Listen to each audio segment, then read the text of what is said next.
Yang saya hormati Bapak Kepala SPID Darul Agro, Bapak Ibu adik-adik, dan yang saya hormati Wakil Kepala Sekolah Bagian Guru SPID Antobi, serta Bapak Ibu Guru SPID Darul Agro yang saya hormati. Marilah kita sama-sama panjatkan puji dan syukur kehadirat Allah Subhanahu wa Ta'ala, yang mana atas berkah dan karunia-Nya hari ini kita masih dapat berkumpul dalam agenda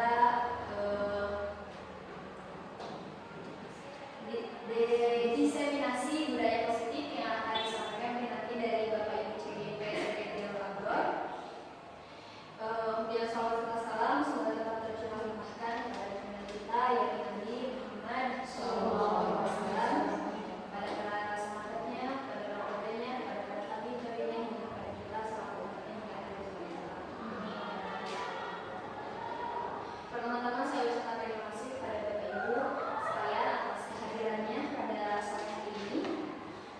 Sebelum kita memasuki materi yang akan disampaikan, mungkin mari kita sama-sama dengarkan sambutan dari Bapak Kepala Sekolah pada pagi hari ini.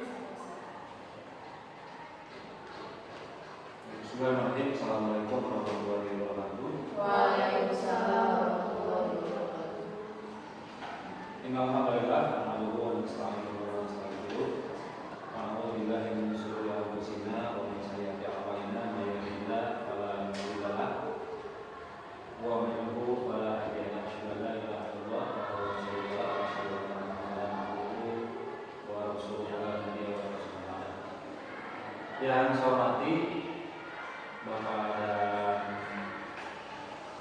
Ibu guru di SPID Darul Agro. Yang pertama, saya mengucapkan terima kasih dan apresiasi yang setinggi-tingginya kepada Bapak Ibu yang hari ini masih bisa menyempatkan hadir di sela-sela kesibukannya. Setelah tadi kita melaksanakan kegiatan seperti biasa, rutinitas mengajar di kelas, bercengkrama dengan anak-anak.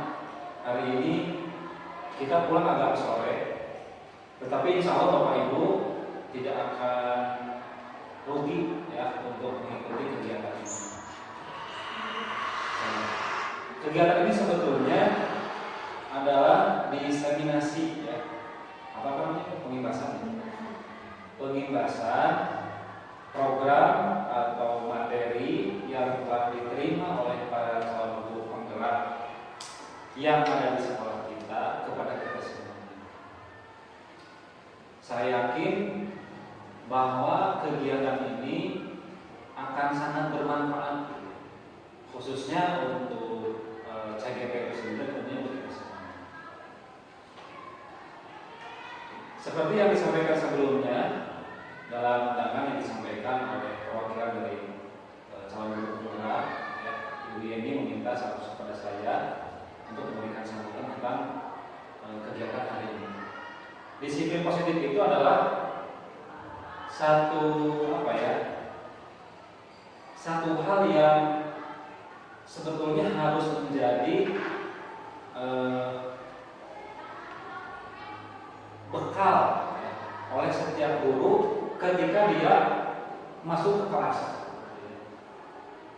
Kalau tidak salah, saya pernah mengikuti salah satu training singkat, namanya 1 pekan ya, tentang disiplin positif ini. Intinya dalam disiplin positif ini bagaimana kita bisa mendisiplinkan anak-anak kita tanpa hadiah dan tanpa hukuman. Tentu yang kita pahami sampai dengan hari ini, saya yakin bahwa yang namanya disiplin itu pasti sangat dekat dengan hukuman, sangat dekat dengan ya tindakan fisik, ya, intimidasi atau apapun. Nah, hari ini kita akan membuka pemikiran kita bagaimana kemudian yang lagi tren di kurikulum Merdeka salah satunya bagaimana kita bisa mengimplementasikan disiplin positif untuk anak kita. Jadi sebetulnya yang namanya hadiah atau hukuman itu bisa menjadi ini Bu, bisa menjadi candu ya. Saya ngasih hadiah ke anak-anak kalau dia berprestasi itu pasti candu. Nah, hari ini kita akan mendapatkan penjelasan, mendapatkan sharing dari para pendengar kita tentang disiplin positif. Ya, bagaimana kemudian kita bisa mendisiplinkan anak tanpa hadiah dan tanpa hukuman. Sama kayak kita lah. Ya. Kan untuk orang-orang dewasa mah, misalnya sholat, kan sudah tidak lagi disuruh. Kenapa harus menjadi kebutuhan, sebetulnya bukan kewajiban seperti itu. Anak-anak juga sama.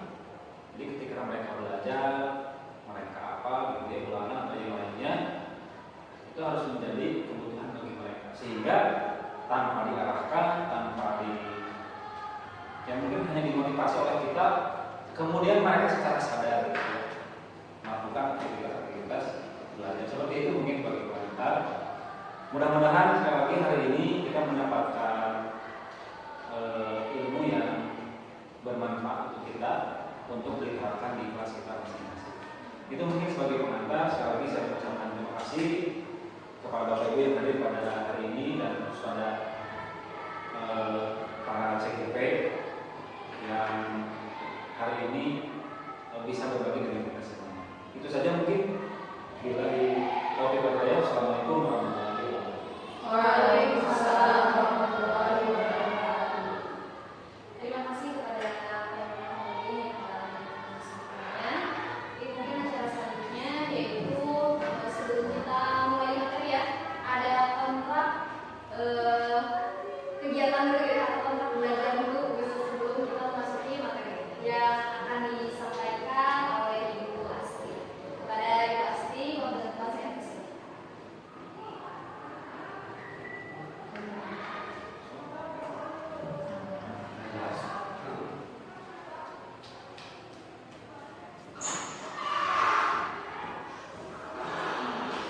Bismillahirrahmanirrahim. Assalamualaikum warahmatullahi wabarakatuh. Waalaikumsalam warahmatullahi wabarakatuh. Oke, selamat sore Ibu dan Bapak. Alhamdulillah pada kesempatan kali ini kita bisa berkumpul. Nah, sebelum membahas kesepakatan belajar ya, coba Ibu Bapak Ibu silakan yuk kita senyum dulu selama 30 detik. Silakan melihat kepada rekan-rekannya masing-masing gitu ya. Karena Bapak Ibu mungkin sudah capek dari pagi ya sampai sekarang sore masih beraktivitas, coba pancarkan aura senangnya ya Bapak Ibu. Silakan pancarkan ya senyuman Bapak Ibu. Oke, Ibu Bapak Ibu sekarang sudah merasa senang, bahagia, tidak mumet lagi. Insya Allah sudah. Nah, sekarang kita atau kesepakatan belajar ya. Nah, oke, kita tentukan dulu ya kesepakatan belajarnya. Terserah Bapak Ibu. Ini mau seperti apa kita ke depannya, kan kita ada 3 materi itu ya. Mau seperti apa? Oke, silakan boleh.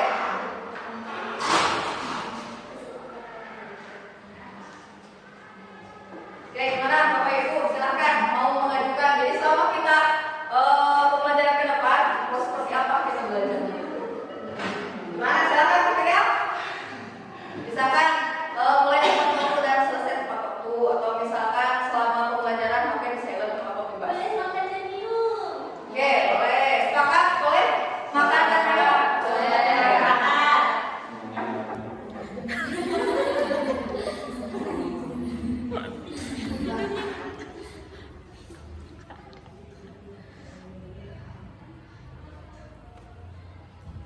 Apa tadi boleh? Makan kan? Minum.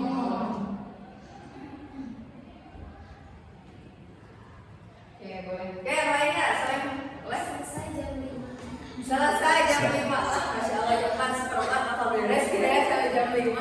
Kalau jam 5 nggak bisa dulu. Masih boleh. Selesai pukul 17.10 ya. Maksimal mudah-mudahan. 17.10. Oke, yang lainnya? Yang lainnya boleh? Aktif. Ya. Oke, nanti mengikuti pembelajaran.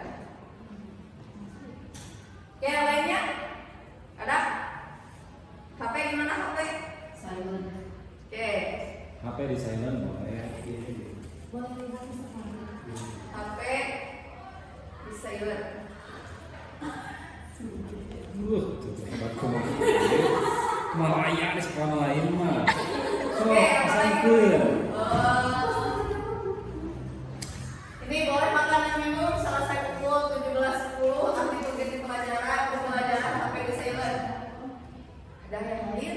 Kalau misalkan Basic mic-nya dulu biar bagus. Di Indonesia mah ieu penghebatan masa sekolah mah so guru penggerak mah lulus nggak tertinggi. Oke, cukup ya. Oke, saya bacakan lagi untuk kesepakatan belajar. Pertama boleh makan dan minum ya disambil ya. Kemudian selesai pukul 17.10. Mudah-mudahan tepat. Kemudian aktif mengikuti pembelajaran dan sampai di sayur. Ya sepakat Bapak Ibu? Sepakat.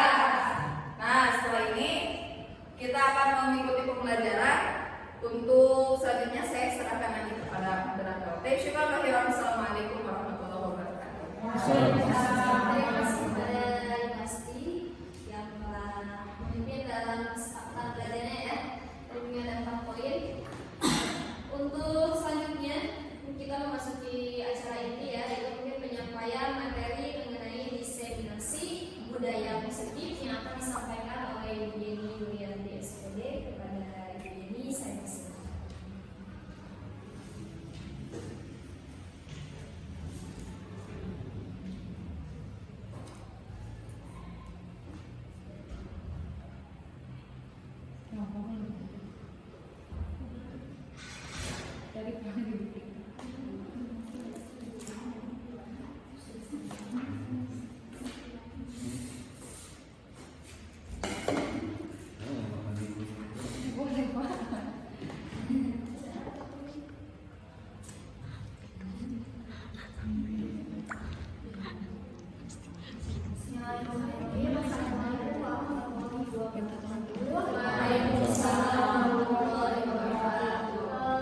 Saya ucapkan terima kasih kepada Bapak Kepala Sekolah, Bapak Muhammadin, kepada Bapak Wakil Kepala Sekolah, bagian kurikulum Ustaz Jadid, dan juga kepada rekan-rekan saya semuanya yang saya banggakan dan saya cintai. Terima kasih karena telah meluangkan waktunya untuk bisa hadir dalam kegiatan saya yaitu diseminasi budaya positif sebagai salah satu tugas aksi nyata dari kegiatan yang saya ikuti yaitu calon guru penggerak.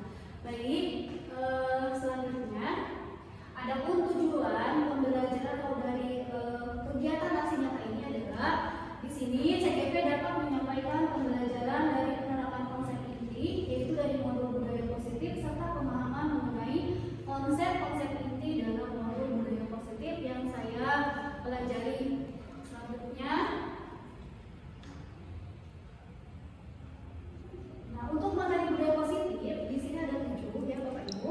Yang pertama tentang perubahan paradigma, yang kedua tentang disiplin positif, yang ketiga motivasi perilaku manusia, yang keempat ada kebutuhan dasar manusia, kemudian yang kelas 5 posisi kontrol dan segitiga retribusi. Nah kebetulan kalau untuk yang 5 posisi kontrol sama segitiga retribusi itu saya sering sharing ya bersama ibu ketika misalnya berkumpul di kantor pada saat waktu istirahat gitu ya. Nah untuk selanjutnya di sini materi yang akan saya bahas pertama kali itu tentang perubahan paradigma. Di sini saya akan mengajak Bapak Ibu untuk bermain bersama-sama. Silakan Bapak Ibu mencari pasangannya Di rumah. Pasangan di sini silakan berdua saja. Di rumah tuh pojok. Pasangan. Sibuk. Sudah Bapak Ibu? Siap. Dan pasangan masing-masing? So. Pas ngomongnya. Satu lagi. Cara bermainnya adalah silahkan Bapak Ibu. Jadi gini misalkan ini ya, satu orang mengangkat tangan, satu orang tidak, gitu ya. Hanya satu orang saja.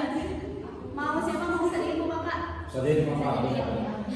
Mau Bu Firya, mau Bulfa di sini, mau Wita. Yang mengepalkan tangan itu anggap kalau yang kita kepal itu barang yang sangat berharga, barang yang sangat berharga. Sedangkan Bapak Ibu yang lainnya silakan bujuk atau misalnya boleh dikasih uang atau misalnya boleh dimarahi supaya rekan Bapak Ibu itu bisa membuka kepalan tangannya. Terserah bagaimana caranya supaya bisa membuka kepalan tangan tersebut. Karena yang di kepala itu barang yang sangat berharga. Mabari ali mah, mali pas yang jam.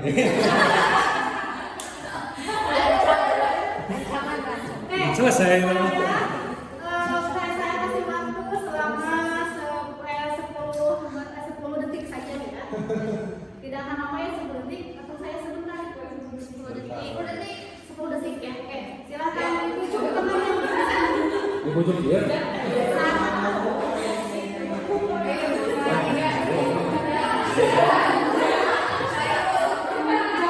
Itu hiji dua. Satu. Lima.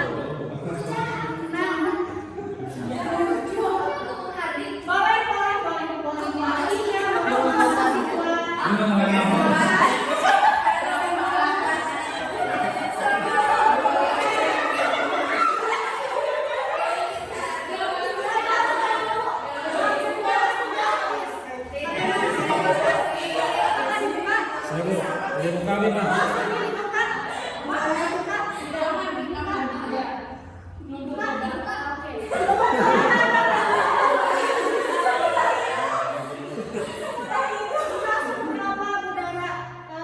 Membujuk Bu Wita sehingga bisa membuka barang berharga yang dia pegang gitu ya. Nah pertanyaannya, saya mau bertanya sama yang dibuka dulu.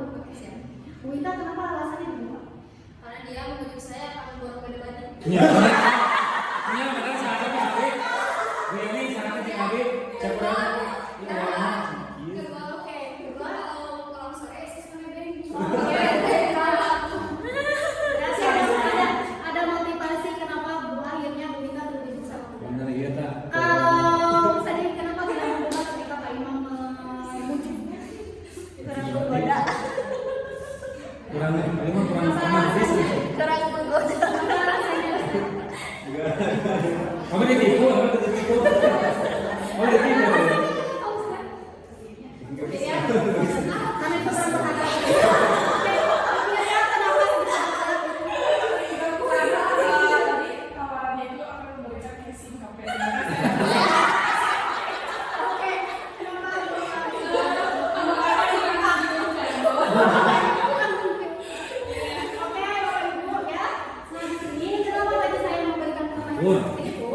Itu akan saya sambungkan dengan materi yang akan saya sampaikan saat ini tentang paradigma atau perubahan paradigma. Jadi tadi ternyata, saya mau nanya dulu nih. Berarti kalau seperti itu, siapa yang sebenarnya tuh yang mengontrol diri itu, yang mengontrol diri kita itu siapa? Orang lain atau diri kita sendiri? Diri kita sendiri. Berarti kalau Bu Wita tadi tulisnya, berarti Bu Wita bisa dikontrol oleh orang lain, gitu ya? Oke, selanjutnya. Nah, di sini dalam miskonsepsi atau dalam perubahan paradigma, ketika misalnya kita belajar di lingkungan sekolah, ini suka ada yang namanya miskonsepsi, ya, ilusi di mana guru mengontrol murid, ya, kemudian ada ilusi bahwa semua penguatan positif efektif dan bermanfaat, kemudian bahwa kritik dan membuat orang merasa besar dapat menguatkan karakter, sebenarnya ilusi bahwa orang dewasa memiliki hak untuk memaksa. Berarti di sini kita benar-benar paradigma sebelumnya kita memang benar-benar menggunakan paradigma yang sangat mengontrol orang lain, gitu ya. Kita tidak tahu bahwa misalkan motivasi orang lain dapat dikontrol oleh kita itu apa, gitu ya. Nanti kita akan bahas selanjutnya. Kayak di sini, bila kita ingin membuat kemajuan perlahan, sedikit ubahlah sifat atau perilaku Anda.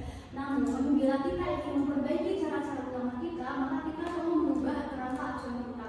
Ubahlah bagaimana Anda melihat dunia, bagaimana Anda berpikir tentang manusia.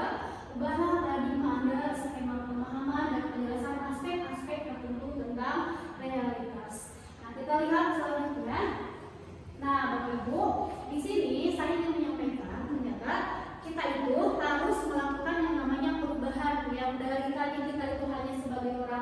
yang mengontrol gitu ya, atau dalam di sini disebut dengan stimulus respon. Nah, kita akan masuk ke dalam teori kontrol yang sebenarnya harus kita lakukan gitu ya dalam dalam ketika kita berperilaku di sekolah, baik di kelas maupun dengan lingkungan rekan sejawat.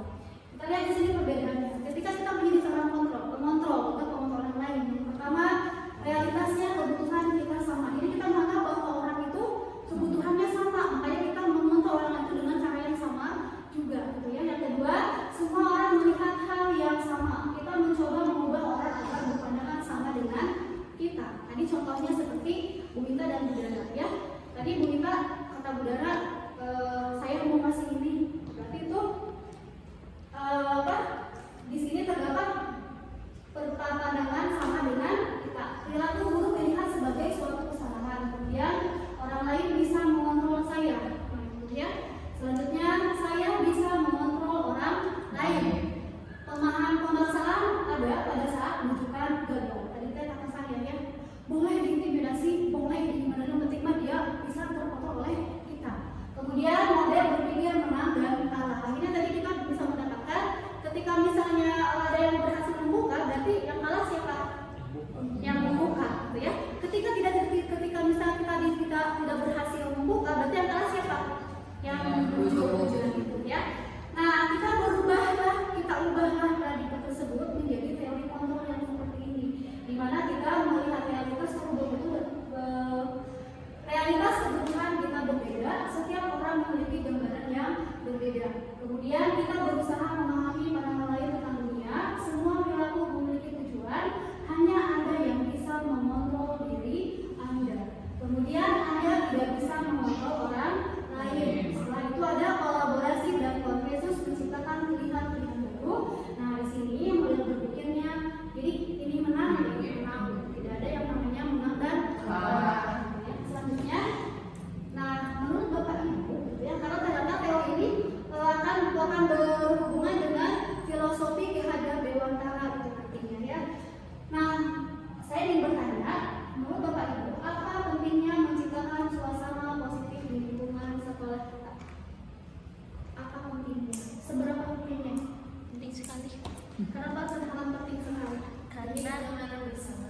Oke, demi kenyamanan bersama. Setuju dengan pernyataan Bu Minta? Setuju. Selanjutnya, nah, sebagai seorang pendidik atau sebagai seorang pemimpin sekolah, bagaimana Anda dapat menciptakan suasana positif di lingkungan Anda seperti ini? Apa yang telah Ibu Bapak lakukan untuk menciptakan lingkungan positif di sekolah kita? Jumlah duwe. Bagaimana Anda Ya. dapat menciptakan suasana positif di lingkungan Anda selama Ya, ini? cara yang telah dilakukan. Menjaga keseimbangan kehidupan. Intinya kan kita ini punya keseimbangannya, keseimbangan di sekolah, keseimbangan di rumah. Kalau terlalu banyak di sekolah, tidak di rumah, bermasalah di rumah, tidak positif di rumah, dan juga sebaliknya. Maka menurut kami menjaga keseimbangan. Intinya seperti itu. Ya, terima kasih Bapak. Dan yang lain Ibu, apa yang telah Ibu lakukan misalkan dalam pembelajaran supaya bisa menciptakan suasana positif, ya, suasana yang menyenangkan gitu di sekolah? Membangun komunikasi positif. Oke, membangun komunikasi positif. Jadi di sini komunikasi positif di sini berarti kita membangun atau merupakan sesuatu suasana positif.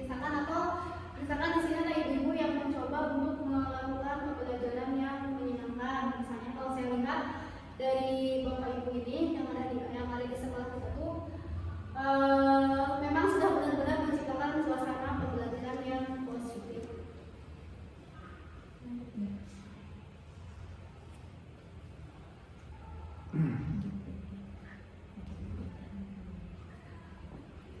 Nah, di sini kita masuk ke setelah tadi tentang paradigma perubahan, kita masuk ke dalam disiplin positif. Tadi sudah Bapak sedikit jelaskan tentang bagaimana disiplin positif ya.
diri sendiri. Ya. Oke.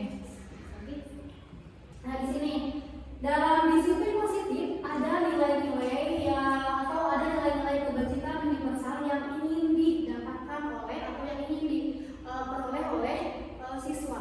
Nah di sini salah satu disiplin positif yaitu dengan adanya profil pelajar Pancasila, ya, itu beriman, bertakwa kepada Tuhan Yang Maha Esa dan berhak mulia, kemudian mandiri, kemudian berhak kritis, kemudian berkebinekaan tunggal, bergotong royong dan juga kreatif. Nah di sini ternyata tadi saya sudah menjelaskan tentang motivasi kenapa tadi sampai dibuka gitu ya. Nah di sini kita lanjutkan lagi motivasi perilaku manusia yang nantinya akan berpengaruh terhadap disiplin positif anak. Gitu. Nah sebelumnya saya mau bertanya dulu sebagai seorang guru saat Anda hadir mengajar di kelas atau waktu motivasi apakah yang mendasari tindakan ketika hadir di kelas? Apa motivasinya? Tepat waktu ya. Iya. Apa motivasinya?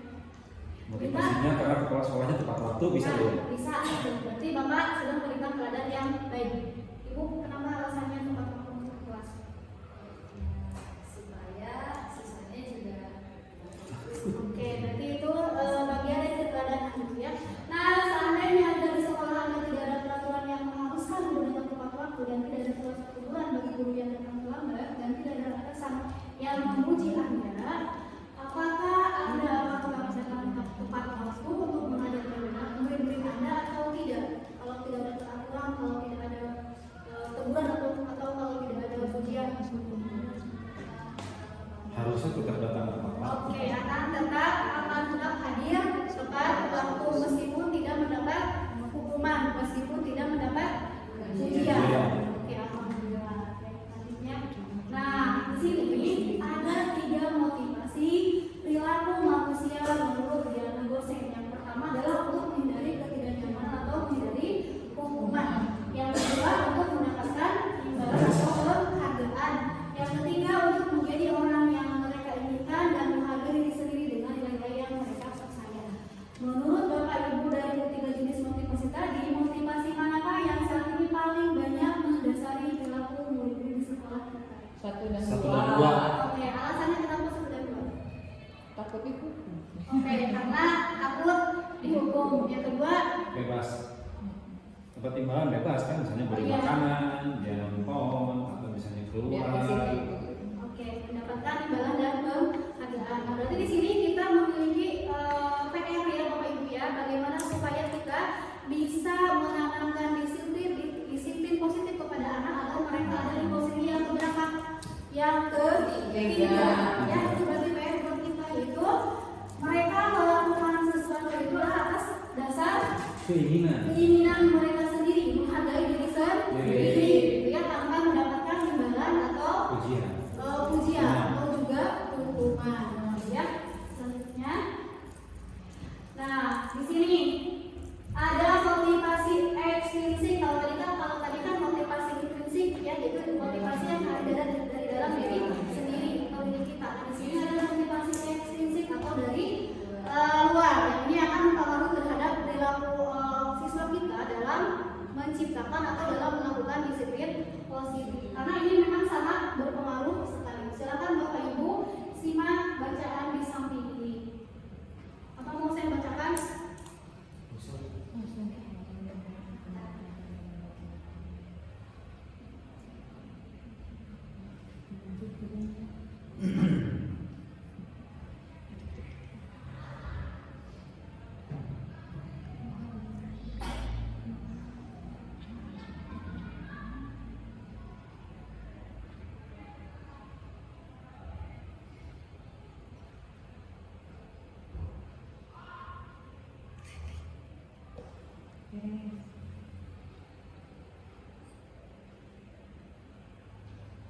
Sudah Bapak Ibu? Sudah. Next lagi. Nah, menurut Bapak Ibu, apakah setuju dengan tindakan pasien terhadap IPA? Setuju atau tidak? Tidak. Tidak. Kenapa tidak setuju? Mempermalukan. Iya, dan Berarti ini termasuk ke dalam hukuman atau konsekuensi? Hukuman. Masuk ke dalam hukuman, gitu ya. Berarti kita tidak setuju tadi yang dilakukan oleh Mas Eno karena ini adalah sebuah hukuman. Berarti ketika misalkan kita melakukan atau rajin dalam pelajaran matematika, berarti dia motivasinya adalah ataupun mendapatkan hukuman. Jadi bukan atas kesadaran diri sendiri. Nah, kita lihat di sini ya, apa definisi hukuman? Hukuman bersifat tidak terencana atau tiba-tiba anak atau murid tidak tahu apa yang akan terjadi dan tidak dilibatkan. Hukuman bersifat satu arah dari pihak guru yang memberikan dan murid hanya menerima suatu hukuman tanpa melalui suatu kesepakatan atau pengarahan dari pihak guru baik sebelum atau sesudahnya. Hukuman yang diberikan bisa berupa fisik maupun psikis. Murid atau anak disakiti oleh suatu perbuatan atau kata-kata. Selanjutnya, nah sedangkan konsekuensi sudah direncana atau sudah disepakati, sudah dibahas dan disetujui oleh murid dan juga guru. Jadi kita harus bisa membedakan mana hukuman, mana konsekuensi, mana penghargaan dan juga mana penyelesaian masalah atau disebut dengan restitusi. Dihukum oleh penghargaan. Nah ini sangat menarik ya. Ketika saya belajar tentang materi ini, saya baru mengetahui gitu ya ternyata penghargaan itu bisa menjadi sebuah hukuman bagi anak. Gitu ya. Kenapa? Karena tadi kita kembali lagi ke motivasi mereka, gitu ya. Motivasi belajar mereka adalah untuk mendapatkan penghargaan. Di sini seorang ahli gitu ya, Alfison mengemukakan baik penghargaan maupun hukuman adalah cara-cara mengontrol perilaku seseorang yang akan menghasilkan potensi untuk pembelajaran yang sesungguhnya. Menurut Paul, secara ideal tindakan belajar itu sendiri adalah penghargaan sesungguhnya. Selanjutnya, dia juga mengemukakan beberapa pernyataan dari hasil pengamatannya selama ini tentang tindakan memberikan penghargaan yang nilainya sama dengan menghukum seseorang. Nah, saat kita berulang kali menjanjikan hadiah kepada anak-anak agar berperilaku bertanggung jawab atau kepada seorang murid agar berperilaku sesuatu yang baru atau kepada seorang karyawan agar melakukan pekerjaan yang berkualitas, kita sedang berasumsi mereka tidak dapat melakukannya atau mereka tidak akan memilih untuk melakukannya. Nah, tadi maksud saya dihukum oleh penghargaan. Jadi penghargaan itu hanya bersifat jangka pendek dan jangka panjang. Kenapa? Jadi jangka pendeknya ketika misalnya kita selalu memberi hadiah kepada anak tersebut, mereka pasti akan misalkan akan menurut, akan rajin. Nah, jangka panjangnya itu akan terbawa sampai mereka dewasa. Jadi mereka melakukan pekerjaan itu pasti akan ada mama saya akan mendapatkan penghargaan atau misalkan akan mendapatkan imbalan, gitu ya. Kemudian penghargaan juga tidak efektif. Penghargaan merusak hubungan, penghargaan mengurangi kecepatan, penghargaan menurunkan kualitas dan penghargaan mematikan kualitas. Nah, di sini ternyata ada satu cara yang bisa kita gunakan untuk bisa mendisiplinkan anak kita atau untuk bisa memberikan budaya positif di sekolah itu adanya restitusi. Restitusi ini adalah proses menciptakan kondisi bagi murid untuk memperbaiki kesalahan mereka sehingga mereka bisa kembali pada kelompok mereka dengan karakter yang lebih kuat. Itu saja mungkin Bapak Ibu yang bisa saya sampaikan. Untuk atas perhatiannya saya ucapkan terima kasih. Assalamualaikum warahmatullahi wabarakatuh.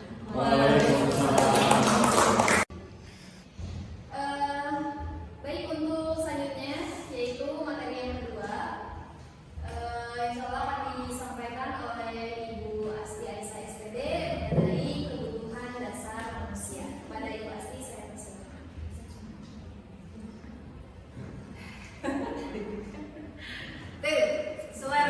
Assalamualaikum warahmatullahi wabarakatuh. Waalaikumsalam warahmatullahi wabarakatuh. Oke, lanjut saja mukadimah ikut ke awal. Nah, untuk selanjutnya kita akan bahas 5 kebutuhan dasar manusia. Kita sebagai manusia itu mempunyai kebutuhan dasar. Sebenarnya ada video mau ditayangkan. Oke, next saja. Oke, jadi Bapak Ibu, ini 5 kebutuhan dasar manusia. Yang pertama, bertahan hidup. Ya, apakah kita perlu bertahan hidup, Bapak Ibu? Perlu. Kemudian kasih sayang dan rasa diterima.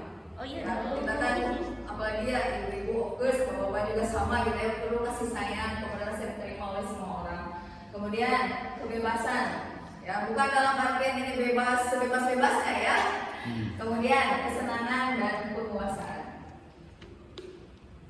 Nah, jadi kita sebagai manusia ya otomatis kita melakukan sesuatu itu pasti ada tujuannya. Jadi kita tuh misalkan melakukan sesuatu jadi ada yang ingin kita capai. Nah, ini salah satunya apa sih yang kita capai itu? Nah, salah satunya itu melakukan sesuatu itu untuk memenuhi kebutuhan dasar kita. Ya, tadi yang sudah jelaskan ada kebutuhan bertahan hidup, kasih sayang, kemudian kebebasan, kekuasaan dan kesenangan.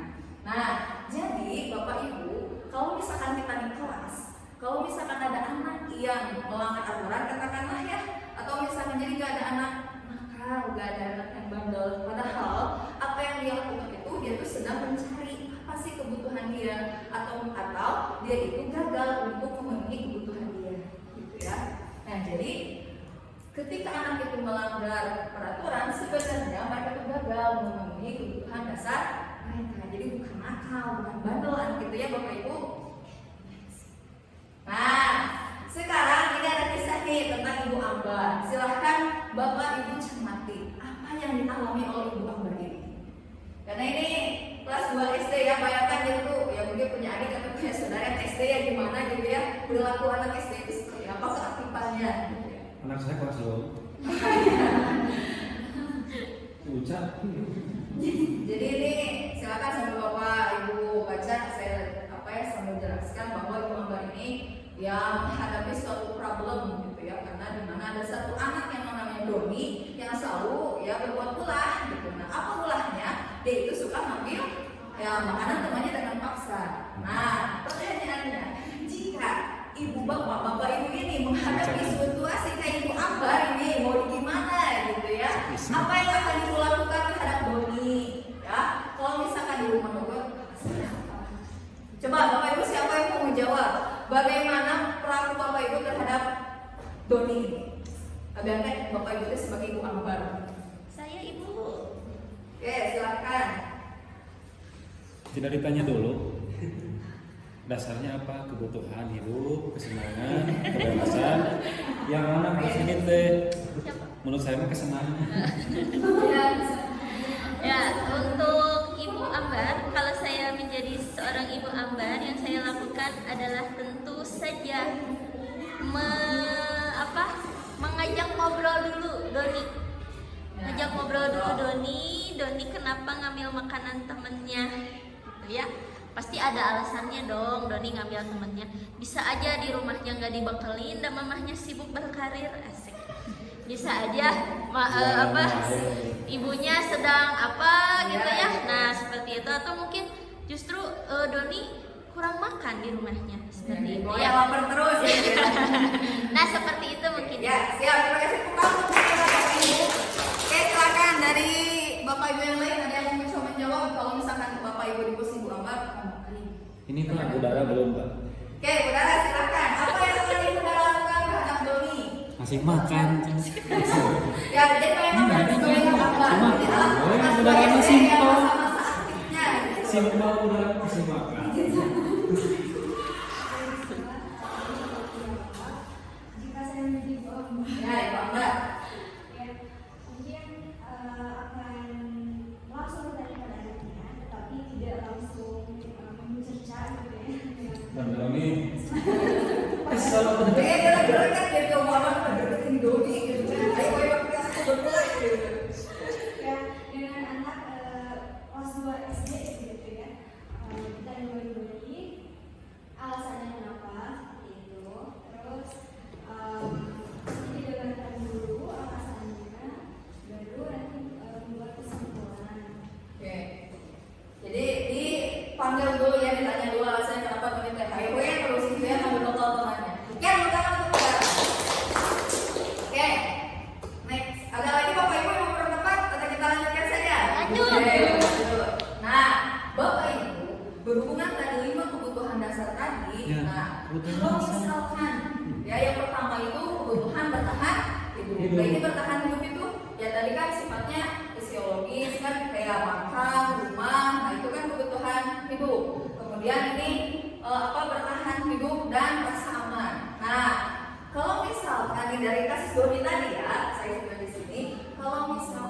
Doni itu ketika ditanya, kan tadi jawabannya dipanggil dulu tuh Doninya ya. Nah ketika ditanya kenapa Doni teh gitu kan terus ngambil makanan temennya. Nah kalau misalkan Doni itu jawabannya karena dia itu lapar, karena orang tuanya tidak membawakan bekal makan siang, berarti kebutuhan apa yang Doni sedang cari? Bertahan hidup. Bertahan hidup. Karena alasannya Doni itu lapar. Jadi dia ngambil makanan temennya, berarti dia itu sedang Lapar. ya, lapar. Jadi memenuhi kebutuhan bertahan Hidup. Pahim Pak Bapak Ibu? Pahim. Ya, kan ada anak yang iseng gitu ya, tiba-tiba anak-anak suka bawa cemilan gitu ya ke ini kelas, jadi tiba-tiba ambil aja gitu kan makan-makan. Kayak lu gitu. Oke, next. Nah, yang kedua, kasih sayang dan rasa ingin diterima. Nah, ini kan hubungan sosial ya. Nah, ini biasanya anak-anak yang memiliki apa ya, ingin rasa. Jadi si rasa diterimanya itu ingin dipenuhi, makanya dia itu ingin diterima oleh lingkungannya, oleh teman-temannya. Nah, kalau misalkan dihubungkan dengan kasus Doni yang tadi, kalau misalkan ditanya, jawabannya adalah nih, Doni itu senang kalau misalkan dia itu diperhatikan oleh temennya. Kan referensi, otomatis kan si temennya itu bakal waduh ya dulunya. Nah, nanti kan gurunya itu bakal manggil orang tuanya bahwa Doni itu seperti ini. Oh, Doni itu bakal senang. Otomatis ketika gurunya itu sudah memanggil orang tuanya, nah orang tua itu pasti bakal memperhatikan Doni.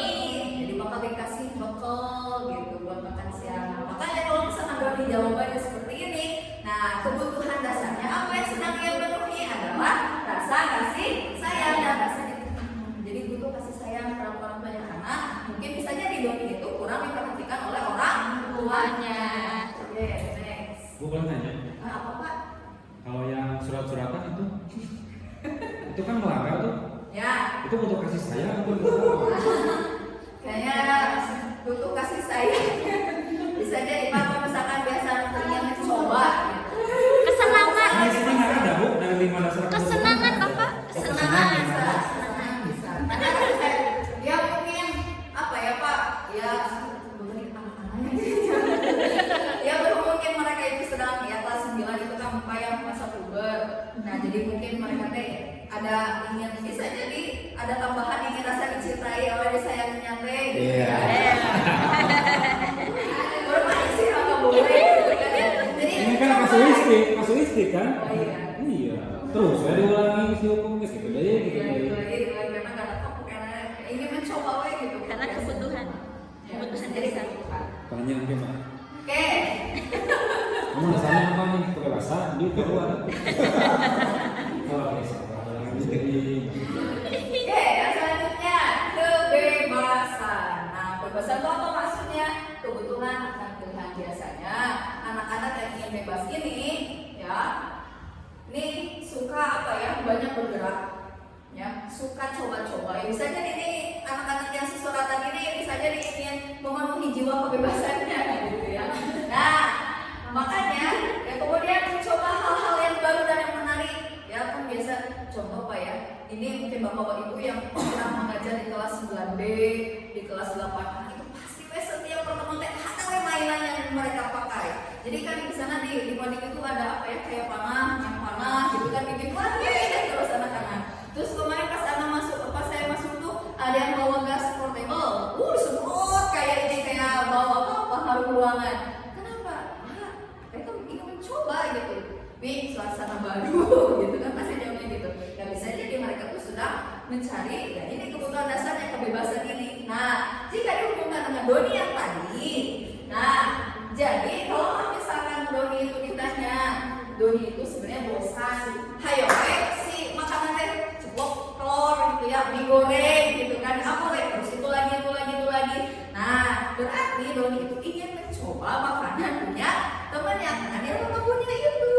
Gitu ya. Nah ini judulnya mencoba makanan temannya yang pada mereka. Jadi terus ya, karena bosannya terus ya kan biasanya kok anak ya kalau di kampung mah ya Indomie sih, ada Indomie ya digoreng gitu kan, atau ya kocok telur gitu kan.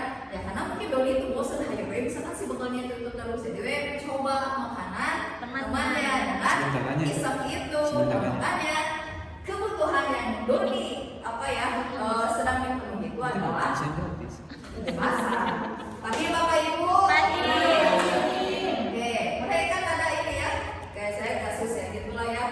tadi anak-anak main, oke.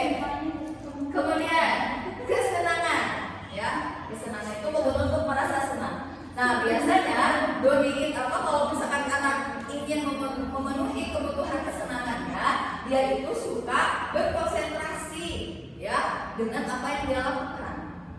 Ya itu terus saya misalkan ya contoh kalau misalkan anak-anak di kelas 9B terus gitu sampai nantang bisa nggak gitu kan? Masa iya gitu kan ya? Mas kita kasih berarti mereka senang. Ini kesenangan senang di kelas kayak gitu kan sampai ini kan main bal pakai kaos kaki gitu ya anak-anak mereka ini ya senang memenuhi ini kebutuhan ini. Nah kalau misalkan dihubungkan dengan doni ya terus doni itu menjawab dia itu suka dengan ekspresi muka temannya. Kalau diambil kan temannya ini kan nangis doni itu suka gitu melihat ekspresi temannya seperti itu. Nah berarti kebutuhan dasarnya dia itu adalah ini kesenangan lucu gitu melihat anak-anak yang nangis kesel gitu kan. Suka ada yang anak yang suka usil gitu kan ada kan ya waktu itu ada kayak gue usil karena senang lihat teman-temannya nangis, senang lihat teman-temannya terganggu. Oke. Nah ini pemuasaan. Ya pemuasaan ini biasanya dia itu harus menjadi pemimpin. Pengen yang diperhatikan, yang didahulukan gitu kan. Nah makanya kenapa dia itu melakukan seperti itu karena tujuannya ini. Nah bagaimana caranya supaya hal itu tercapai dengan baik. Nah kalau misalkan dihubungkan dengan doni yang tadi, nah doni itu ingin teman-temannya nurut ke dia sehingga sini ya makanannya otomatis si anak-anaknya takut jadi dia dikasihin makanannya gitu. Karena apa kebutuhan dasar yang sedang dicari adalah kemuasaan atau kebutuhan kemampuan atas kemampuan ini. Anaknya hebat nih, doni teh hebat jadi sok sini mana makanannya. Nah otomatis kan teman-temannya bakal takut dan bakal nurut gitu. Jadi dia ngasih gitu. Oke.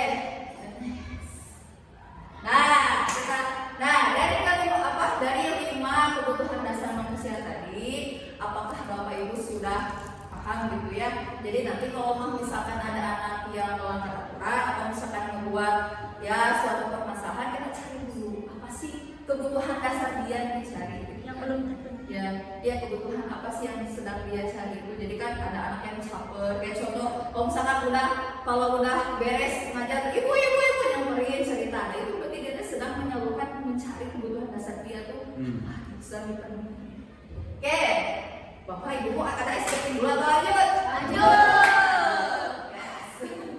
Oke sekarang 5 posisi kontrol ya. Oke nah Bapak Ibu kan tadi sama ya si tokohnya itu adalah Dian dosen. Jadi ini dalam bukunya Restitution Responsibility School Discipline kalau bahasa Inggrisnya nggak terlalu tepat. Bagus. Nah jadi melakukan penelitian ini, penegakan disiplin ini, penerapan disiplin harus dievaluasi lagi. Apakah efektif? Apakah memerdekakan? Atau apakah ya berpihak pada murid gitu.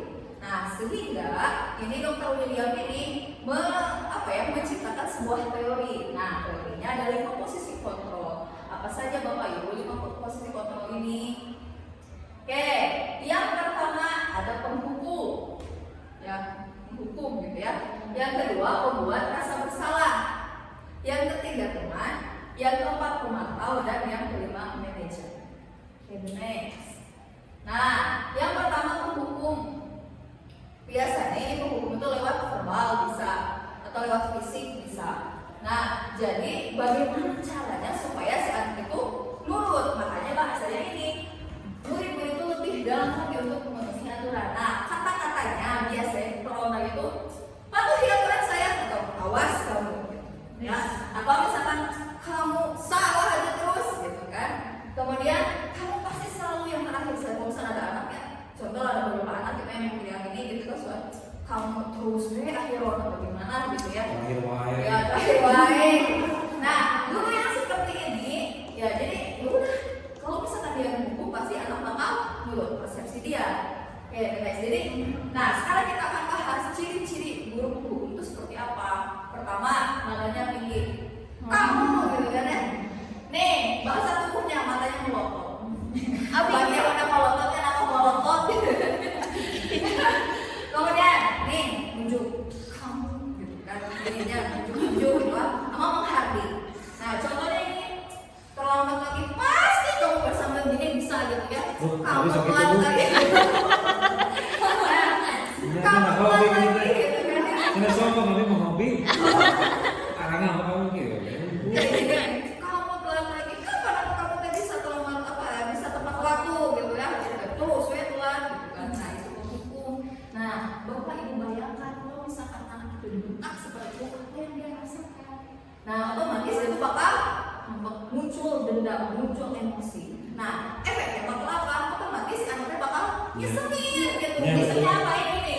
Pernah tadi baca. Nah, dikembali bapak ibu atau ya ban motor atau ban mobil bapak ibu itu pasti bakal diisi. Iya. Motor deh gitu. Ya, kalau misalkan dicoret-coret, kena atau dicoret-coret, ya apa misalkan dia bisa coret-coret buku sendiri, atau misalkan bisa saking kesel sama guru, coret-coret kelas misalkan bisa gitu. Oh iya, jadi hari curhat gitu kan. Pengen pulang. Oh iya, pengen pulang. Nah itu efeknya. Nah, bapak ibu, apakah bapak ibu pernah di posisi ini? Sering. Sering banget. Nah ya, kayak kalau ibu-ibu mah kayaknya enggak ya. Ayo bu, mau mungkin. Ya ini ibu-ibu dari sini gitu pak. Gua tahu ibu-ibu yang di sana. Mau balik profit. Iya pak. Beneran. Oke, the next. Setelah menghukum, sekarang membuat rasa bersalah. Jadi apa ya, berefek jadi akan merasa bersalah. Nah, jadi efeknya tidak nyaman, bersalah dan rendah diri.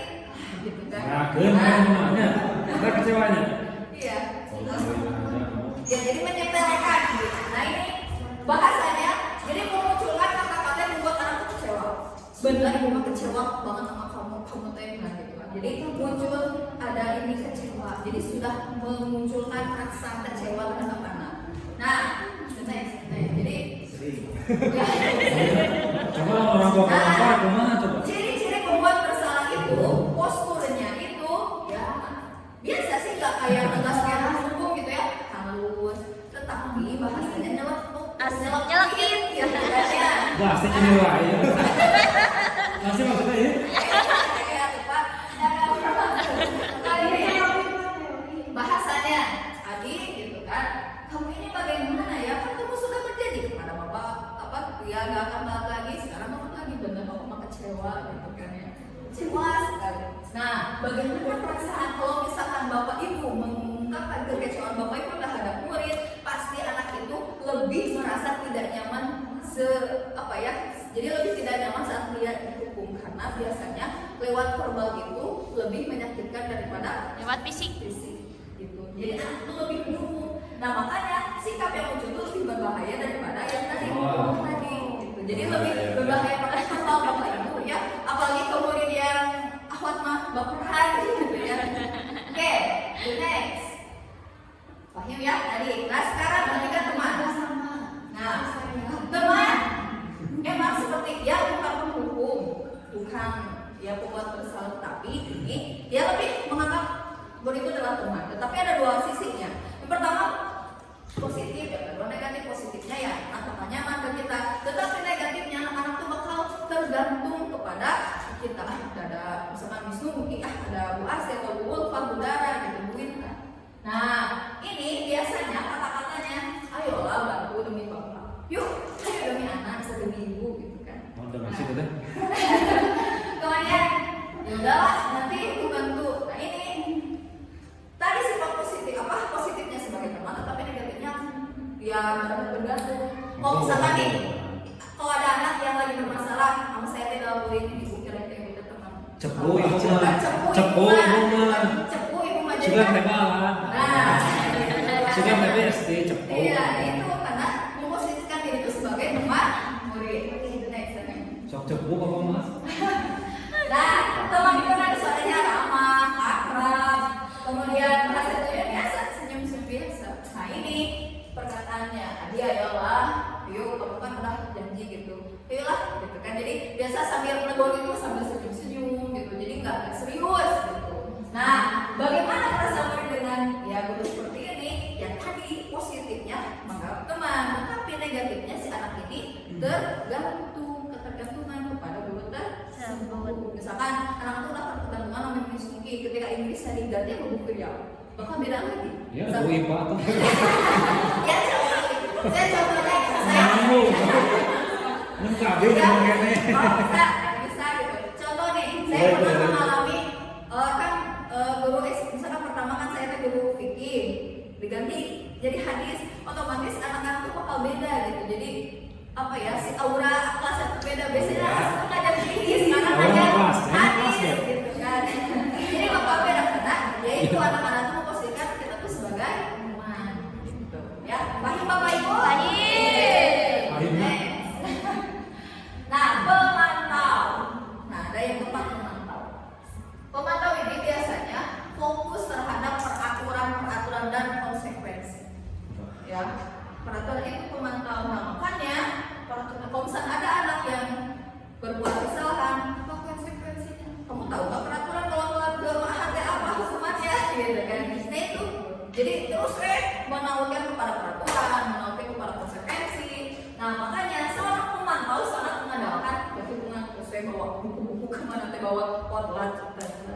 Ini pemantau. Next. Bagaimana sih ciri-ciri pemantau itu? Ini ya biasanya tentunya adalah pakai formal. Ini ada apa ya? Suatu kasus yang menggambarkan bahwa guru itu sebagai pemantau. Jadi ketika ada anak yang telat, ditanya kenapa telat, misalkan bangunnya kesiangan, tahu nggak konsekuensinya apa? Nah, harus mengerjakan tugas yang ketinggalan selama istirahat. Jadi terus bersangkut paut dengan peraturan, bersangkut paut dengan aturan, konsekuensi. Nah, bagaimana? Nah, ini anak itu tetap dibuat tidak nyaman, harus istirahat, dia malah kerjain tugas walaupun itu memenuhi peraturan dan konsekuensi. Itu nih. Jadi ya gurunya juga tetap harus gak bisa ninggalin si anak ketika istirahat sendiri, tetap harus memantau karena dirinya sebagai pemantau. Gitu. Oke, next. Yang kelima ada manajer. Nah, ini Bapak Ibu yang paling ideal. Ya, manajer itu ya kalau misalkan si murid itu berbuat suatu kesalahan, bukan kita yang ngasih konsekuensinya, tetapi tanyalah ke anak. Ya, kamu kalau misalkan kesalahan terus kamu mau ngapain?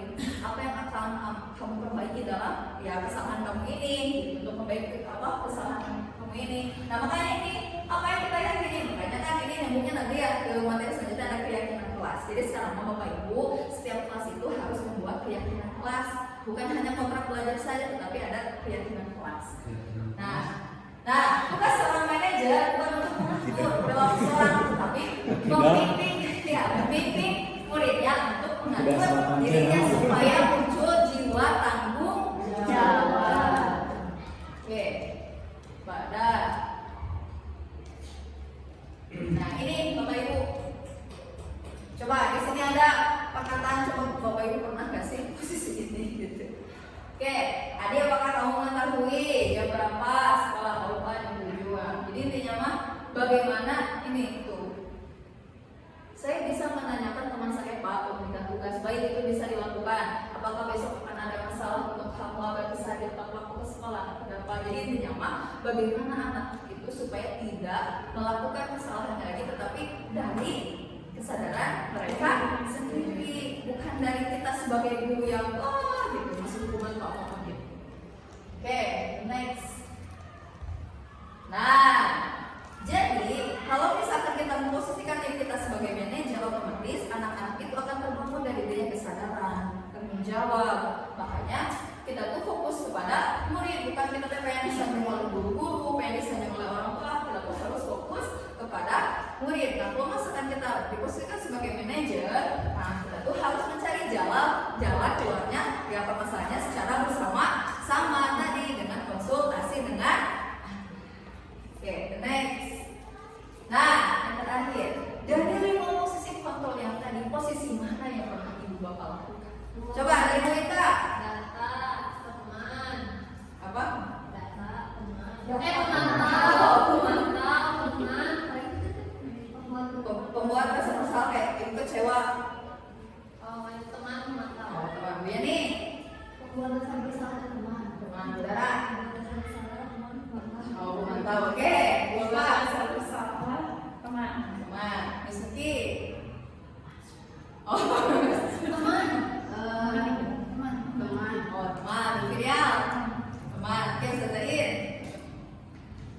Kalau semuanya pernah nyoba cuma sering membuat sama. Oh, pembatasan masa berarti ya, Semuanya pembatasan. pernah semua. Oh, semuanya sudah pernah. Wah, Mantap. ini mungkin kita tadi berdebat kami yang paling ideal apa tadi Bapak Ibu? Sang penghukum. Ada gak deh kata Bapak ini kagak ngajar di kelas. Oke, terima kasih Bapak Ibu. Mohon maaf apabila kesalahan. Ya, syukur berjalan. Assalamualaikum warahmatullahi wabarakatuh. Waalaikumsalam. Super sekali. Assalamualaikum warahmatullahi wabarakatuh. Waalaikumsalam. Masih semangat ya Bapak Ibu? Masih. Sudah jam sore tapi mudah-mudahan masih semangat, masih antusias untuk menyimak ya. Insya Allah pada kesempatan kali ini saya Meda Suci Pratiwi akan menyampaikan mengenai keyakinan kelas dan tadi praktiknya untuk segitiga restitusi ya. Tadi lanjutan dari teman-teman saya Bu Yani dan Mas. Oke, next slide. Nah, mengapa sih harus keyakinan kelas? Kenapa bukan peraturan kelas? Oke, kita simak ya. Nah, contoh nih, ada pertanyaan seperti ini. Mengapa kita memiliki peraturan tentang penggunaan helm pada saat mengendarai kendaraan bermotor? Demi keselamatan.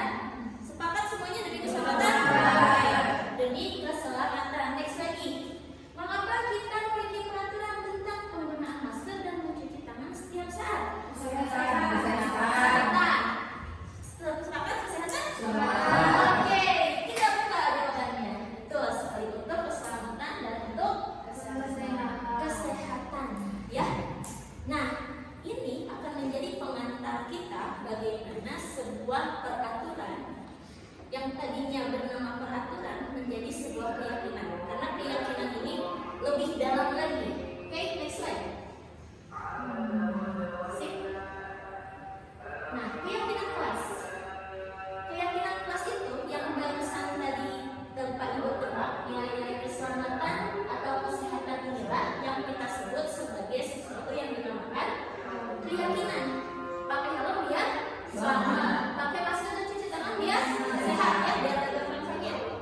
Nah, yaitu nilai-nilai kebajikan atau prinsip-prinsip universal yang disepakati bersama, lepas dari latar belakang suku, agama, bahasa maupun negara, gitu ya.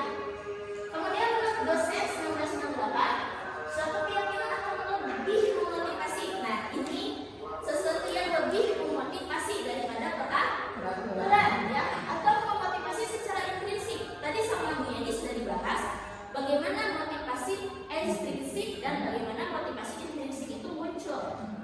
Seseorang akan lebih tergerak dan akan lebih tergerak dan bersemangat untuk menjalankan keyakinannya daripada hanya sekedar mengikuti serangkaian peraturan. Tadi berkaitan dengan paradigma. Yang pertama dikepal nih, buka. Gimana caranya supaya dibuka? Ada yang dibujuk, ada yang digoda dan sebagainya, gitu ya. Nah, ini berdasarkan keyakinan. Oke, ada bias dulu. Tadi kan sudah dibahas sama pengantar sebelumnya bahwa ada nilai kebaikan pada setiap peraturan. Oke, kita tebak ya. Kembalikan barang ke tempatnya. Bapak Ibu bisa pilih di sini pilihannya. Ada keadilan, kehormatan dan lain-lain. Kira-kira kalau kembalikan barang ke tempatnya itu bagian dari nilai yang mana? Bagian bawah.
Giun.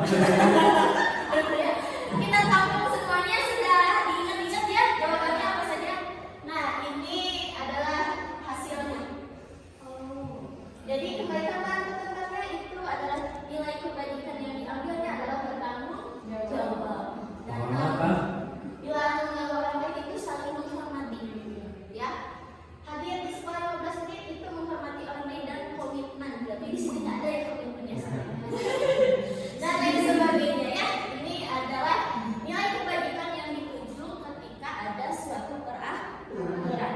Nah, masalahnya saat ini kita hanya sekedar membuat peraturan saja, betul? Tapi tidak masuk ke dalam sanubari kita untuk apa itu? Untuk apa nilai kebajikan yang kita ambil dari peraturan yang dibuat? Dan itu belum masuk ke sanubari mungkin siswa-siswa kita di sini. Seperti itu ya. Oke, next slide. Nah, maka di sini pada momen ini kita akan memberikan prosedur pembentukan keyakinan kelas. Tadi sudah kita bahas keyakinan kelas itu adalah sesuatu yang lebih dalam lagi dibandingkan dengan peraturan kelas. Karena yang dimunculkan di sini adalah apa? Kesadaran diri. Oke, kesadaran diri. Nah, pada saat itu sebenarnya tadinya saya mau praktik bagaimana cara membuat peraturan kelas, tapi karena waktu tidak, jadi mungkin saya akan bercerita bagaimana cara membuat menyusun keyakinan kelas ya. Jadi pertama gini teman-teman, Bapak Ibu biasanya kalau di awal pembelajaran itu, di awal belajar itu sering memberikan kontrak belajar, betul? Ya. Kontrak belajar itu isinya lebih ke peraturan atau keyakinan kira-kira? Peraturan ya, peraturan yang sepihak dari kita, betul? Sebentar, bukan diskusi dulu. Ada diskusi juga. Diskusi dulu, so, Oke. peraturannya apa? Berarti sudah masuk ke dalam keyakinan kelas. Seperti itu. Jadi ada yang misalkan gini, oke, KKM-nya 75. Nah, itu mah kepala sekolah. Oke, di kelas nggak boleh minum, nggak boleh bawa makanan. Itu Sepihak atau sepihak? Oke. Kalau saya nggak boleh makan, saya akan dibuang. Harus datang dari Ada anak-anak. win-win solution nggak? Mereka sepakat. Mereka sepakat win-win solution berarti. Win-win solution. Win-win. Berarti itu adalah suatu keyakinan kelas atau restitusi barusan ya. Restitusi. Nah, di sini cara membuat sebuah peraturan kelas itu melalui membuat keyakinan kelas itu melalui diskusi terlebih dahulu dengan anak-anak. Jadi anak-anak dilibatkan. Sementara kalau peraturan, nih ya, peraturan itu misalkan tata tertib makan dan abrol. Ada kesepakatan dulu nggak dengan siswa? Tidak ada, karena itu berasal dari satu Pihak. yang harus ditaati. Tadi kita sudah belajar tentang hukum, motivasi, restitusi, betul? Nah, nyambung ke sini, ini pendalamannya. Kalau keyakinan kelas itu dibuat dengan diskusi bersama. Oke, tadi Bu Asti tampil ke depan, ya. Tadi Bu Asti tampil ke depan. Terus Bapak Ibu gimana di kelas kita pada pertemuan ini mau seperti apa kelasnya? Oh, boleh makan dan minum. Oh, Bu cuma minum segini ya. Win-win solution? Iya.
keyakinan sekolah atau kelas selanjutnya bisa diletakkan di mini kelas dan dibuat berbentuk poster.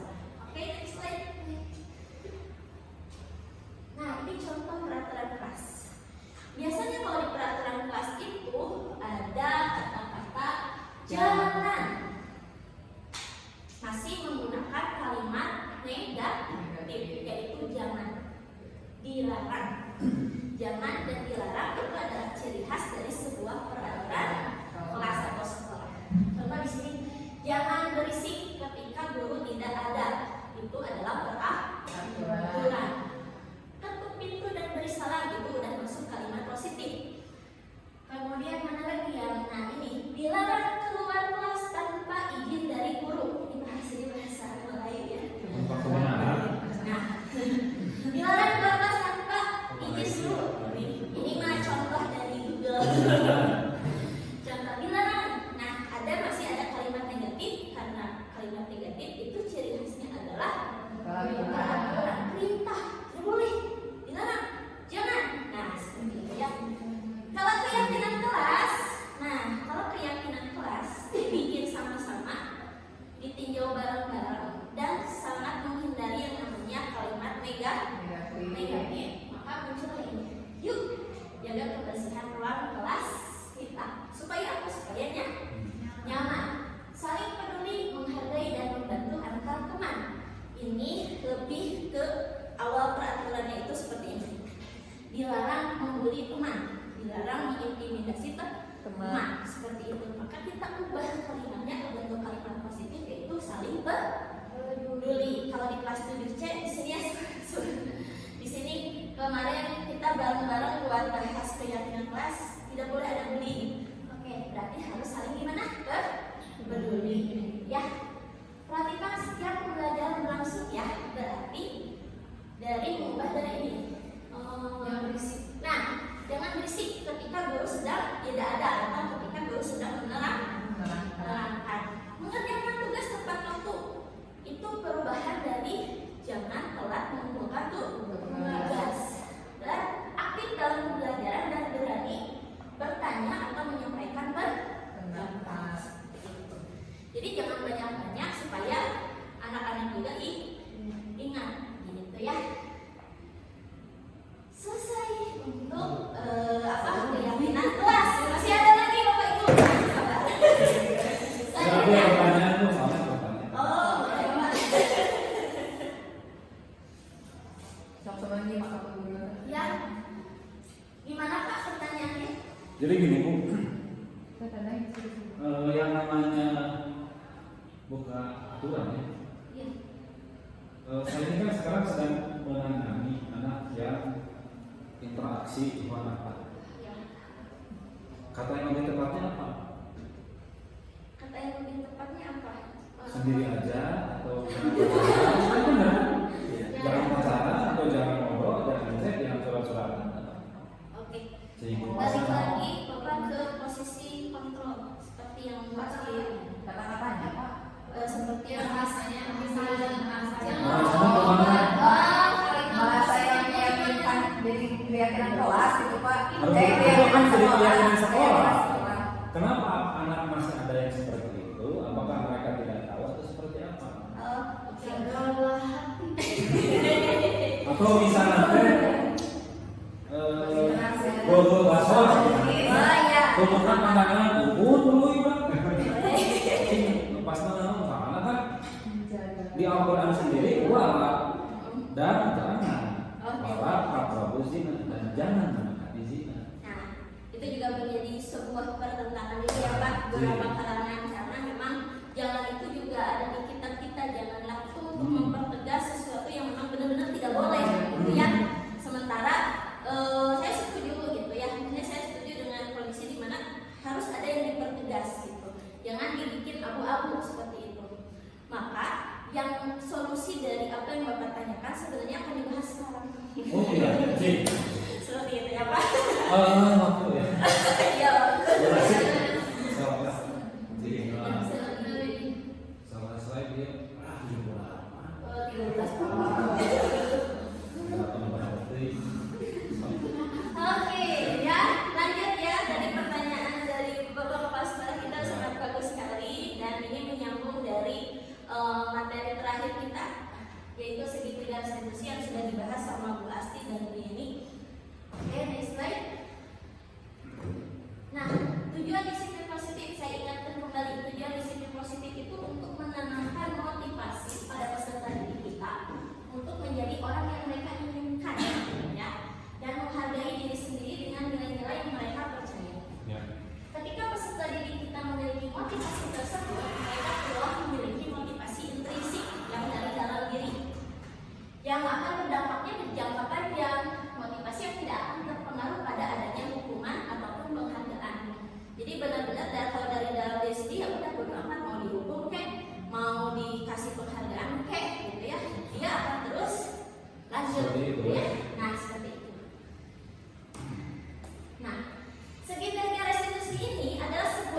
Ya, ini kan seperti itu. Oke, baik. Nah, ini ada segitiga restitusi. Gitu ya, ini ada 3 tahapan. Yang pertama itu menstabilkan identitas, validasi benar dan salah, kemudian menemukan lanjut. Di sini menstabilkan identitas itu secara prinsip yaitu membuat kesalahan, berdasarkan prinsip membuat kesalahan adalah bagian dari proses pembelajaran. Kita dulu tidak tahu mana yang benar, mana yang salah, betul tidak? Betul. Nah, anak pun sama dalam proses sedang belajar. Mereka tidak tahu, oh ini tuh salah, oh ini tuh benar, gitu ya. Nah, kalimat yang muncul untuk mengidentifikasi, menstabilkan identitas ada 7 poin. Bisa Bapak Ibu baca ya. Berbuat salah itu tidak apa? Tidak ada manusia yang sempurna dan lain sebagainya. Gitu ya. Oke, selanjutnya. Nah, kemudian validasi tindakan yang salah. Tadi kita sudah menstabilkan. Jadi kalau bahasa sederhana saya, menstabilkan identitas itu menyamakan dulu frekuensi, menyamakan dulu vibrasi. Kalau kita teman sama teman, enak kan ngobrolnya. Dan gitu. Kalau validasi tindakan yang salah, setiap perilaku berupaya memenuhi suatu kebutuhan tertentu. Tadi balik lagi, setiap pelanggaran itu ternyata ada suatu kebutuhan. Nah, padahal kamu bisa ya melakukan yang lebih buruk dari ini, atau kamu pasti punya alasan mengapa kamu melakukan itu. Dan lain sebagainya. Lanjut. Kemudian yang terakhir adalah menanyakan keyakinan atau sesuatu yang dia yakini. Berdasarkan prinsip teori kontrol bahwa pada dasarnya kita termotivasi secara intrinsik. Pada dasarnya. Nah, contoh kalimat yang disampaikan yaitu apa yang kita percaya sebagai kelas atau keluarga. Apa nilai-nilai umum yang kita telah sepakati. Apa bayangan kita tentang kelas yang ideal. Kalau kamu mau jadi orang yang seperti apa? Ini satu hal yang penting. Kamu mau jadi orang yang seperti apa? Itu saya senang banget bahasanya. Kamu mau jadi orang yang seperti apa? Balik lagi tanya lagi. Kamu mau jadi orang yang seperti apa? Oke. Mari kita sama-sama bedah kasus pelajaran yang sering terjadi di kelas. Ini ada satu kasus. Kasusnya ini terjadi di kelas 9C. 9C. Elisa ngantuk saat mengajar di kelas.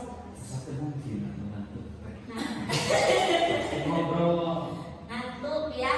Ada yang surat menyurat, tidak ada. Sebenarnya ada 2 kasus. Tapi ini simulasi saja Bapak Ibu ya, bukan sesuatu yang serius, tapi ini simulasi.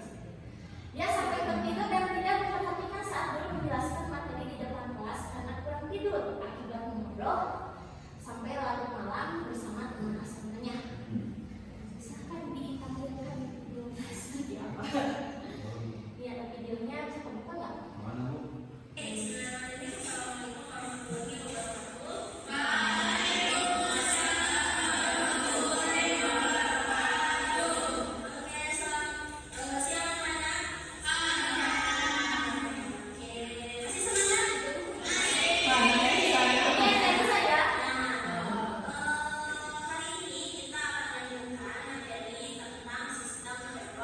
Terus anu ya.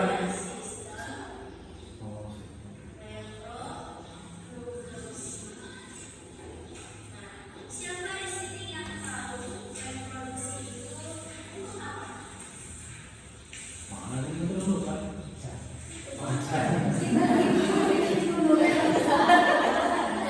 Menurut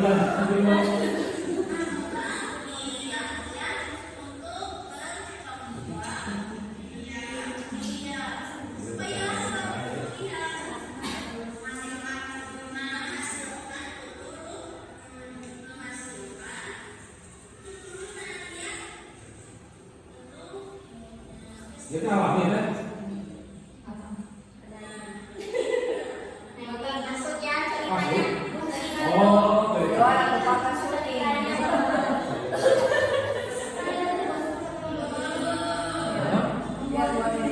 Sebenarnya ini kejadian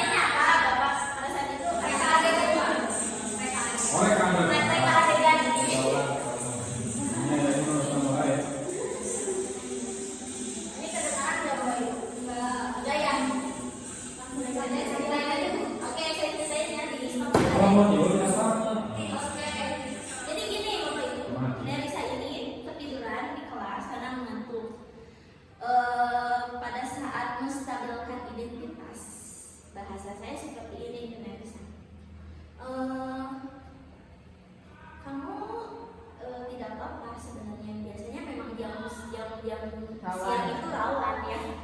Jam-jam rawan saya modifikasi lagi. Jam-jam rawan kalau saya di posisi kamu juga saya bakal sepertinya mengantuk gitu. Jadi menyamakan dulu. Oke, karena kita juga mungkin pernah mengalami di jam siang itu ngantuk kan. Taklim. Yang kedua yaitu validasi tindakan yang salah. Nah, validasi tindakan yang salah saya tanyakan alasannya apa. Kenapa kamu bisa ngantuk di kelas? Memangnya tidurnya kurang? Seperti itu ya. Iya Bu, saya kurang tidur, mengantuk. Kenapa? Mungkin ada alasannya kenapa mengantuk. Karena saya ngobrol sama teman asrama sampai larut malam. Dan itu memang terjadi Bapak Ibu sebenarnya di kelas IPA waktu minggu kemarin gitu ya. Oke, kalau seperti itu. Nah, baru menanyakan keyakinan seperti yang tadi dibahas di slide yang keyakinan kelas. Saya membuat sebuah keyakinan kelas di mana siswa itu harus memperhatikan guru ya. Nah, keyakinan kelas apa yang kamu sudah melaksanakan keyakinan kelasnya sudah maksimal belum? Itu untuk menanyakan keyakinan belum. Saya mengantuk di kelas. Saya tahu saya salah. Saya telah tidur di kelas ibu dan itu suatu yang tidak boleh saya lakukan. Jadi anak yang sadar sendiri, kemudian saya tanya solusinya apa dong supaya kamu nggak tidur lagi di kelas. Nanti saya tidurnya lebih awal. Nah seperti itu percakapan antara saya dengan Nerisa untuk menjalankan segitiga restitusi. Nah ini jawab pertanyaan Pak Imam mungkin ya. Jadi menurut saya Bapak Ibu ya, mungkin Bapak lebih paham dari saya, tapi saya menurut persepsi saya seperti itu. Pelanggaran yang terjadi antara aturan yang Bapak tadi sampaikan mengenai hubungan antara ikhwan dan akhwat itu kan sebuah pelanggaran yang memang sudah ada peraturannya di sekolah dan itu benar-benar jangan dilarang seperti itu ya. Tapi di satu sisi lain di sini Bapak juga kami juga punya peranan penting di sini dalam posisi apa yang mau diambil. Apakah sebagai lingkungan, apakah sebagai pemantau, apakah sebagai manajer. Dan memang idealnya ada sebagai manajer. Kenapa? Karena manajer ini akan membuat sebuah keyakinan lebih untuk anak itu supaya dia lebih lebih tahu nilai yang mana yang ingin dia pegang, nilai yang mana yang pengen dia pegang. Mungkin menurut dia aturan di sini abu-abu mungkin, sehingga perlu ditajamkan lagi oleh Bapak, oleh Ibu semua, perlu ditajamkan lagi. Kenapa ini harus dihindari? Kenapa ini harus dilarang? Gitu ya, ditajamkan lagi oleh kita sebagai guru. Kenapa ini harus dicegah? Nah, maka terjadilah dari tahap segitiga restitusi. Kita menanyakan menstabilkan identitas, kita menanyakan validasi yang salah. Anak kan nggak tahu, oh itu tuh salah ya ternyata. Mungkin anak nggak tahu dan kita menganggap tadi stimulusnya tuh, oh semua anak sama, semua peraturan sama, gitu ya. Jadi seperti itu Bapak untuk jawabannya. Nah, terakhir refleksi dari saya dan mungkin teman-teman semuanya, dalam pendidikan peran guru bukan untuk menuntut dan memaksakan segala macam cabang ilmu dan sederet aturan yang membuat ketakutan kepada anak didiknya, namun menuntut untuk menebalkan laku anak supaya menjadi pribadi yang lebih baik lagi sehingga mereka akan selamat, bahagia dan sejahtera dalam menjalani hidupnya. Mungkin itu saja yang dapat saya sampaikan. Mohon maaf bila banyak kekurangan. Wabillahi taufiq wal hidayah. Wassalamualaikum warahmatullahi wabarakatuh.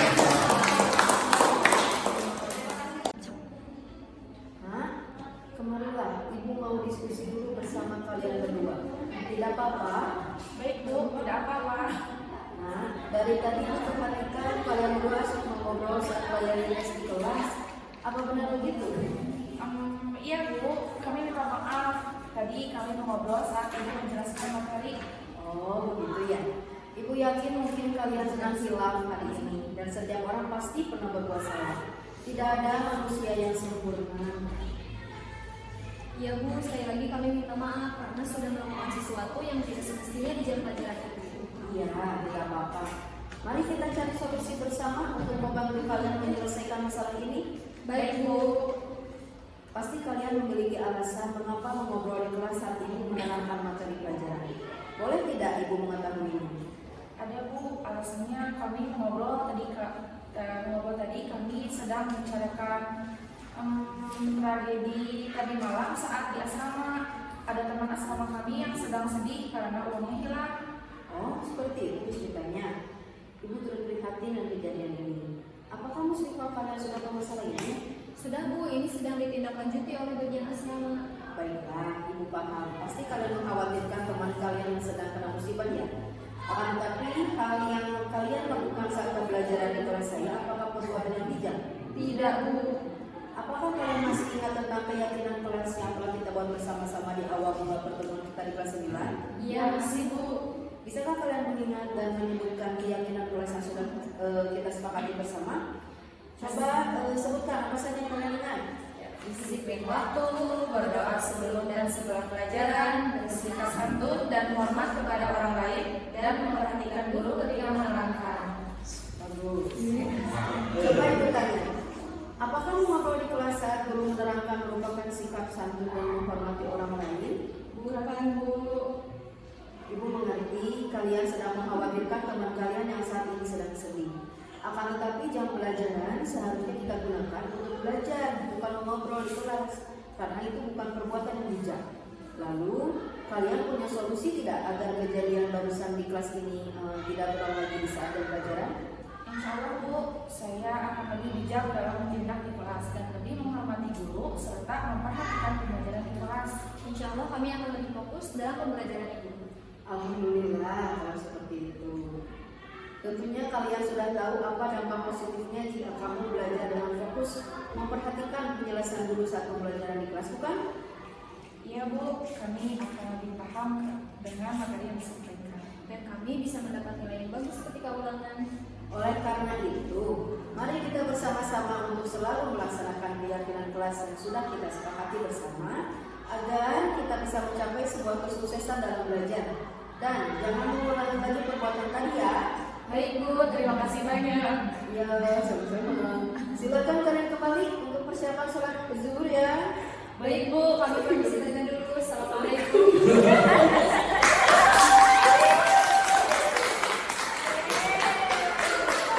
Juga untuk Bapak Ibu semuanya yang telah stay dan menyimak dari awal hingga akhir.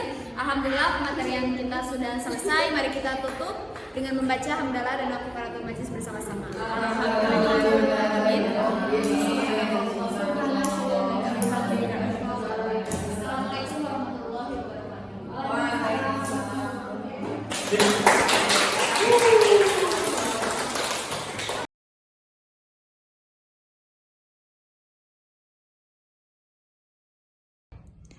Assalamualaikum warahmatullahi wabarakatuh. Perkenalkan, nama saya Firial Aulia Algoni dari SMPIT Darul Abror.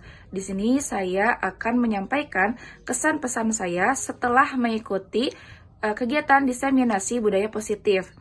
Alhamdulillah, kemarin saya sudah mendapatkan banyak sekali materi yang baik, mulai dari pembiasaan untuk tidak memberikan hadiah kepada peserta didik yang mendapatkan prestasi di kelas maupun di luar sekolah, kemudian tidak memberikan punishment atas apa yang mereka lakukan yang sudah melanggar aturan ataupun kesepakatan yang sudah dibuat di kelas ketika proses pembelajaran. Kemudian saya juga belajar mengenai bagaimana kebutuhan atau apa saja kebutuhan yang diperlukan oleh setiap peserta didik. Kemudian selain itu, yang terakhir saya juga mendapatkan materi mengenai perbedaan dari kesepakatan kelas dan peraturan. Jadi dengan kita atau saya sebagai guru tidak memberikan hadiah dan punishment, itu diharapkan anak-anak atau peserta didik dapat menumbuhkan rasa kesadaran di dalam diri mereka untuk dapat semangat dalam belajar, untuk dapat mematuhi segala aturan yang sudah disepakati bersama. Sekian pesan-pesan yang saya dapatkan. Terima kasih. Wassalamualaikum warahmatullahi wabarakatuh. Bismillahirrahmanirrahim. Assalamualaikum warahmatullahi wabarakatuh. Perkenalkan, nama saya Winta Rahmawati dari SMPIT Darul Abror. Setelah saya mengikuti pelatihan tentang diseminasi budaya positif, alhamdulillah di sini saya jadi lebih tahu bagaimana kelebihan dan kekurangannya pemberian punishment juga reward terhadap siswa. Juga bagaimana di sini saya mengajarkan menanamkan sebuah keyakinan kepada siswa agar siswa mentaati sebuah peraturan itu bukan karena rasa takut, tapi menjadi sebuah kesadaran dan memang keyakinan tertanam pada dirinya pribadi. Begitupun bagaimana cara menyelesaikan suatu permasalahan di dalam kelas, juga bagaimana